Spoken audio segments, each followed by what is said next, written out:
ऐसा कुछ अयाम से टिकटॉक की जानिब से मिलियन फॉलोअर्स रखने वाले अकाउंट को परमानेंटली बैन कर दिया गया है। इतनी ह्यूज फैन फॉलोइंग के बाद टिकटॉक आईडी क्यों ब्लॉक कर दी गई? What's the reason behind? और इतनी फॉलोइंग होने के बाद जिन लोगों के अकाउंट ब्लॉक हुए हैं वो इस कदर गमगीन और परेशान क्यों हैं? अव्वल तो ये कि टिकटॉक की जो कम्युनिटी गाइडलाइंस हैं उनके मुताबिक आप जो दूसरी मुतनाज़ा एप्लीकेशंस हैं उनकी प्रमोशन नहीं कर सकते, और स्ट्रिक्टली जो बैटिंग एप्लीकेशंस हैं, क्योंकि मोस्टली जो अकाउंट बैन हुए हैं उनकी जो रीजन लगाई गई है वो यही थी कि जिन पर बैटिंग होती हैं, जुए वाली एप्लीकेशंस हैं, उनकी प्रमोशन। अव्वल तो इन तमाम बड़े इन्फ्लुएंसर से ये गिला है, आप मुसलमान होते हुए जुए की प्रमोशन कर रहे हैं, कुछ तो ख्याल किया होता। माल जमा करने ने तुम्हें इस कदर गाफिल कर दिया, हत्ता ज़ुरतुमुल मकाबिर, यहाँ तक कि तुमने कब्रें जा देखी। सुनो कुरान इसके बारे में क्या कहता है। और ये दुनिया की जिंदगी तो सिर्फ खेल और तमाशा है, और हमेशा की जिंदगी का मकाम तो आखिरत का घर है।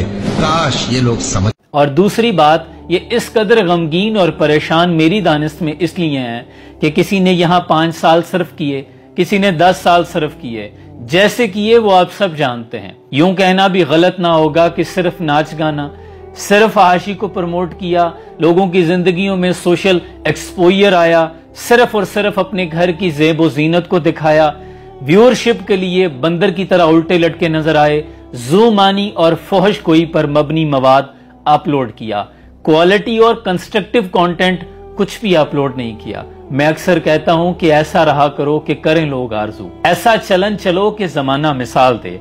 आज ये गमगीन इसलिए हैं कि इतने साल भी सर्फ किए, लेकिन जहां से चले थे आज वहीं पे खड़े हैं, कुछ भी तो हाथ ना आया। अगर आप बाहर के लोगों के टिकटॉक्स देखें तो वो सारी की सारी वीडियो किसी ना किसी वो अपने बिजनेस को प्रमोट करने में लगे हुए हैं, वो क्वालिटी कंटेंट बना रहे हैं, जबकि उनके पास दिखाने के लिए एज कंपेयर टू पाकिस्तान बहुत कुछ है। जैसे तमाम इन्फ्लुएंसर्स ने पाकिस्तान में अपने घर की ज़ेबो ज़ीनत दिखाई, तो उनके पास तो वहां सब कुछ हलो है, उनके यहाँ तो ये मायूब भी नहीं है, उन पर तो इस्लाम की भी कोई पाबंदी नहीं थी, लेकिन उन्होंने फिर भी क्वालिटी कंटेंट बनाया। वो कुछ ना कुछ इन्फ्लुएंस कर रहे हैं सोसाइटी में। अभी भी आप इस पर पशेमान ना हो, इसको एक गोल्डन हैंडशेक समझिए, अपने लिए दोबारा चांद समझिए, दोबारा से मेहनत करें, लेकिन कोई क्वालिटी, कोई कंस्ट्रक्टिव कंटेंट लेके आए, इन लोगों के दिलों में कोई नई जोत जगाएं। इंशाअल्लाह मुझे इस बात का कामिल ईमान है कि आज भी अगर अकाउंट ब्लॉक हो जाए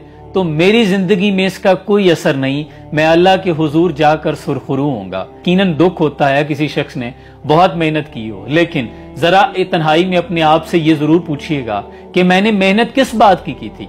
जिनके अकाउंट्स बैन हुए हैं, क्या कोई क्वालिटी मैसेज दिया था, कंस्ट्रक्टिव कंटेंट बनाया था, मुआशरे की किसी पहलू पर इस्लाह की थी, फैक्ट एंड फिगर्स पे बात की थी, करंट अफेयर्स पे बात की थी, पाकिस्तान में इस कदर मसाइल हैं, किसी मसले से लोगों को आगाह किया था, किसी की रहनुमाई की थी, किसी की ढारस बंदाई थी?